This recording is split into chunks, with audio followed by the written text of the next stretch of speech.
फिर से स्वागत है आप सभी लोगों का मेरे इस चैनल में। इस वीडियो में हम भारत की नदियों के बारे में जानेंगे।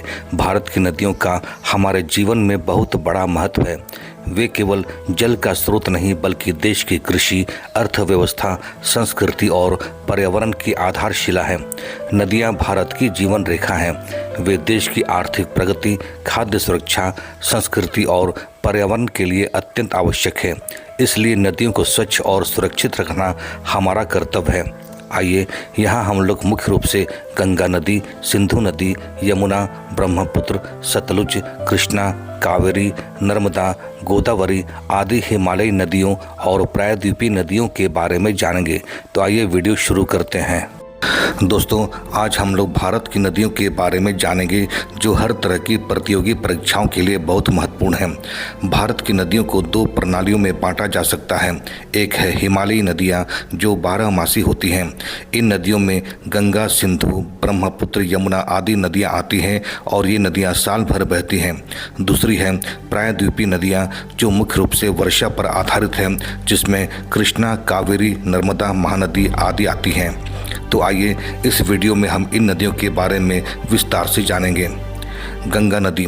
गंगा नदी की बात करें तो यह भारत की सबसे लंबी नदी है, जिसकी कुल लंबाई 2525 किलोमीटर है और इसे भारत की सबसे लंबी और पवित्र नदी माना जाता है। गंगा नदी उत्तराखंड में गंगोत्री हिमनद या गोमुख से निकलती है। यह 5 प्रमुख राज्यों से बहती हुई अंत में बंगाल की खाड़ी में गिरती है। गंगा नदी देवप्रयाग में अलकनंदा और भगीरथी नदी के संगम से बनती है और यमुना, सोन, घाघरा और कोसी इसकी प्रमुख सहायक नदियां हैं।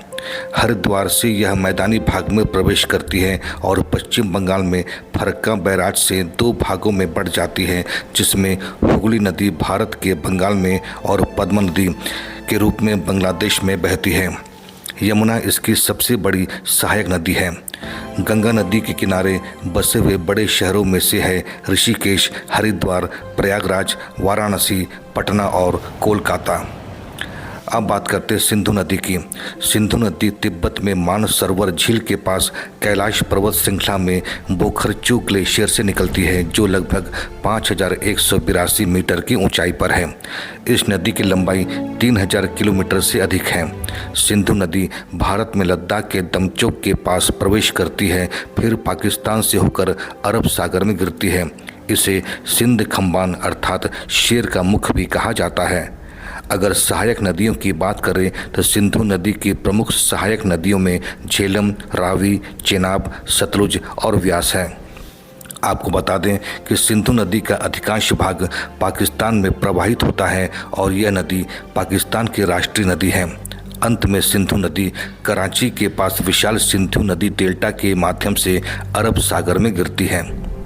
ब्रह्मपुत्र नदी। ब्रह्मपुत्र नदी तिब्बत में कैलाश पर्वत के पास चेमांगयुंगडुंग ग्लेशियर जो कि मानसरोवर झील के पास से निकलती है। इसकी कुल लंबाई लगभग 2900 किलोमीटर और भारत में लगभग 916 से 918 किलोमीटर है। ब्रह्मपुत्र नदी तिब्बत, भारत और बांग्लादेश से होकर बहने वाली एक प्रमुख अंतर्राष्ट्रीय नदी है। मानसरोवर झील के पास से निकलने के बाद ये नदी तिब्बत में सांगपो, अरुणाचल में दिहांग और असम में ब्रह्मपुत्र कहलाती है। जहां यह दुनिया की सबसे चौड़ा नदी तंत्र बनाती है। बांग्लादेश में यह नदी जमुना के नाम से जानी जाती है और अंततः गंगा में मिलकर बंगाल की खाड़ी में गिरती है। यमुना नदी। अब बात करते हैं गंगा की सबसे बड़ी सहायक नदी के बारे में, यानी यमुना नदी के बारे में। यमुना नदी उत्तराखंड में बंदरपूछ चोटियों के पास यमुनोत्री ग्लेशियर से निकलती है, जो समुद्र तल से लगभग 4500 मीटर की ऊंचाई पर है। इस नदी की लंबाई 1376 किलोमीटर है। यमुना नदी उत्तर भारत की एक प्रमुख और पवित्र नदी है, जो प्रयागराज के त्रिवेणी संगम में गंगा से मिलती है। यह नदी दिल्ली और आगरा सहित उत्तराखंड, हिमाचल प्रदेश, हरियाणा और उत्तर प्रदेश से होकर बहती है। टोंस, चंबल, सिंध, बेतवा, केन और हिंडन इसकी प्रमुख सहायक नदियां हैं। यमुनोत्री हिमनद से निकलने के बाद यमुना नदी हिमाचल प्रदेश में प्रवेश करती है और फिर उत्तर प्रदेश और हरियाणा के इंडो गंगा मैदानों में बहती है। हिंदू धर्म में यमुना को देवी और सूर्य की पुत्री माना जाता है। प्रयागराज में गंगा, जमुना और पौराणिक सरस्वती का संगम कुंभ मेले का स्थान है। यह दिल्ली सहित कई शहरों को पानी की आपूर्ति करती है और इसके आसपास के इलाके अधिक उपजाऊ हैं। अब बात करते हैं सतलुज नदी की। गंगा, यमुना, ब्रह्मपुत्र की तरह सतलुज नदी भी वर्ष भर बहने वाली एक हिमालयी नदी है। सतलुज नदी की लंबाई लगभग 1550 किलोमीटर है, जो सिंधु नदी की सबसे लंबी सहायक नदी है। इस नदी का उद्गम तिब्बत में कैलाश पर्वत के पास राकसताल या राक्षसताल से होती है और फिर यह नदी हिमाचल प्रदेश के शिपकीला दर्रे से भारत में प्रवेश करती है। इस नदी को वैदिक काल में शातद्रु या शुतद्रु के नाम से जाना जाता था। सतलुज नदी तिब्बत में लगभग 322 किलोमीटर बहने के बाद हिमाचल प्रदेश से भारत में प्रवेश करती है। फिर यह पंजाब से होकर पाकिस्तान में चली जाती है। इसकी सहायक नदियों में स्पीति, बास्पा और ब्यास नदी है।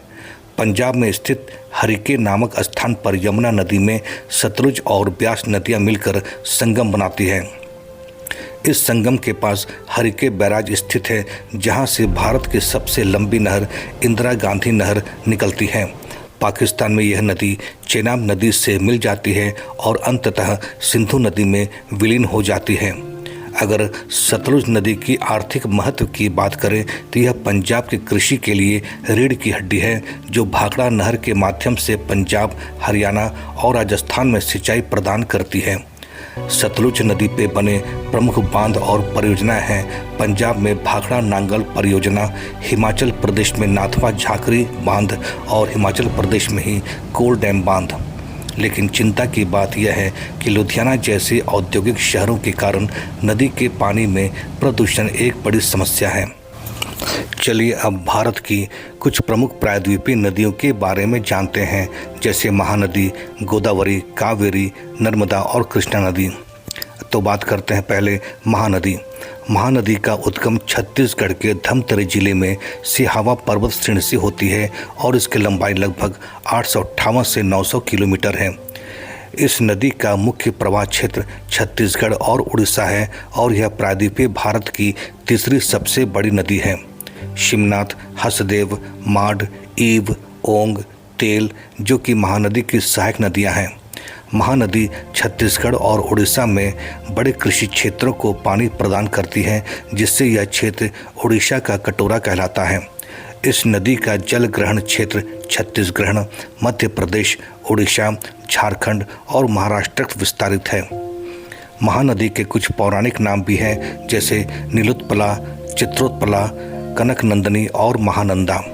इस नदी के ऊपर बने प्रमुख बांध है उड़ीसा का हीराकुड बांध और छत्तीसगढ़ का गंगरेल और दुधवा बांध।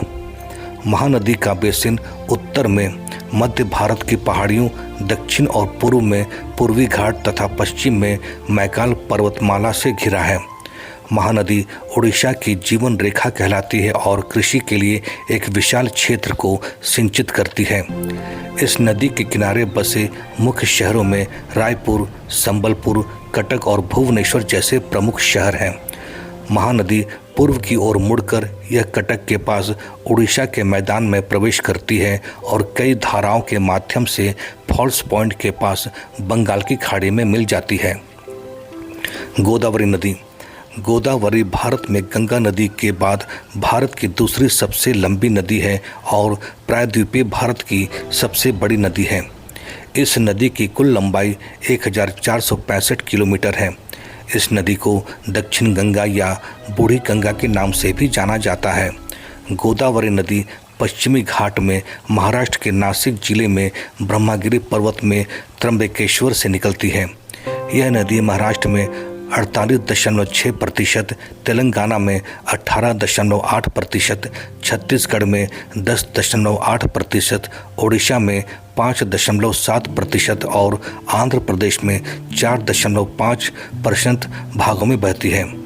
इन राज्यों से गुजरते हुए अंत में यह नदी बंगाल की खाड़ी में गिरती है। अगर इसकी सहायक नदियों की बात करें तो गोदावरी की मुख्य सहायक नदियां हैं प्रवरा, पूर्णा, मंजरा, प्राणहिता, इंद्रावती और सबरी नदियाँ, जिसमें प्राणहिता इसकी सबसे बड़ी सहायक नदी है। धार्मिक दृष्टि से भी गोदावरी का अत्यंत महत्वपूर्ण स्थान है। नासिक में गोदावरी के तट पर प्रसिद्ध कुंभ मेला आयोजित किया जाता है। गोदावरी बेसिन भारत के प्रमुख नदी थालों में से एक है। इसके तट पर पैठन, नासिक, राजमुंद्री जैसे महत्वपूर्ण शहर बसे हुए हैं। नर्मदा नदी भारत की एक प्रमुख पश्चिम प्रवाही नदी है जो मध्य प्रदेश के अनूपपुर जिले में अमरकंटक पठार से निकलती है।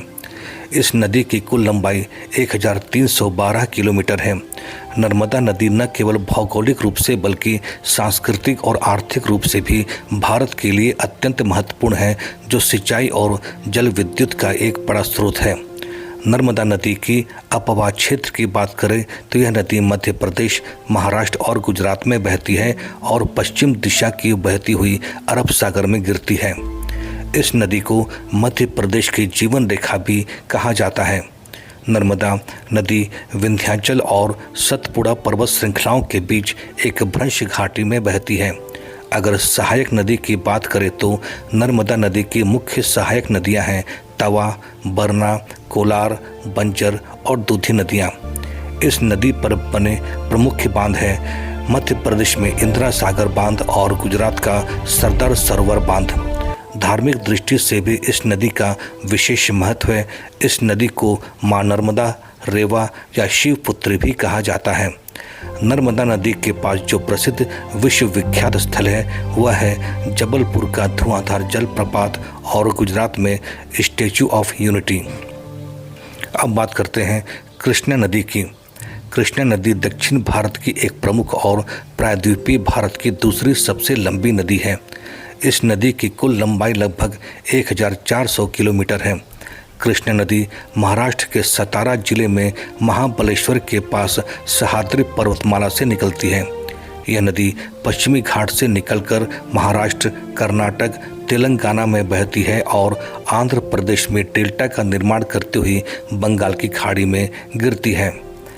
तुंगभद्रा नदी कृष्णा नदी की सबसे बड़ी सहायक नदी है और इसकी अन्य सहायक नदियां हैं भीमा, मूसी, कोयना, मालप्रभा, घाटप्रभा और पंचगंगा। कृष्णा नदी भारत की चौथी सबसे बड़ी नदी प्रणाली है और यह नदी कृषि के लिए एक बड़ा उपजाऊ डेल्टा बनाती है। इस नदी पर बने जो मुख्य बांध है वह है नागार्जुन सागर, श्रीशैलम, अलमट्टी और प्रकाशम बैराज।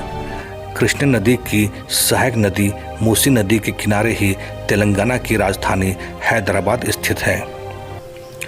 कावेरी नदी। अब बात करते हैं कावेरी नदी के बारे में। कावेरी नदी कर्नाटक के कोडागु जिले में पश्चिमी घाट की ब्रह्मागिरी श्रेणी में तल कावेरी से निकलती है। इस नदी की लंबाई लगभग 800 किलोमीटर है और यह एक पवित्र और प्रमुख 12मासी नदी है। कावेरी नदी को हिंदू धर्म में बहुत पवित्र माना जाता है और उद्गम स्थल तल कावेरी पर तीर्थयात्री स्नान करते हैं। कावेरी नदी को डेल्टा क्षेत्र में काफ़ी अच्छी खेती होती है। इस कारण यह नदी तमिलनाडु के कृषि क्षेत्र के लिए जीवन रेखा है। कावेरी नदी मुख्य रूप से कर्नाटक, तमिलनाडु और पुडुचेरी में बहती है। सहायक नदियों की बात करें तो कावेरी नदी की मुख्य सहायक नदियां हैं हेमावती, शिमशा, अर्कावती, भवानी, नोयल और अमरावती। इस नदी के ऊपर बने बांध की बात करें तो कृष्ण सागर बांध कर्नाटक में और मेट्टूर बांध तमिलनाडु में है। तो दोस्तों, नदियों से संबंधित मेरी ये जानकारी कैसी लगी कमेंट में अवश्य लिखिएगा।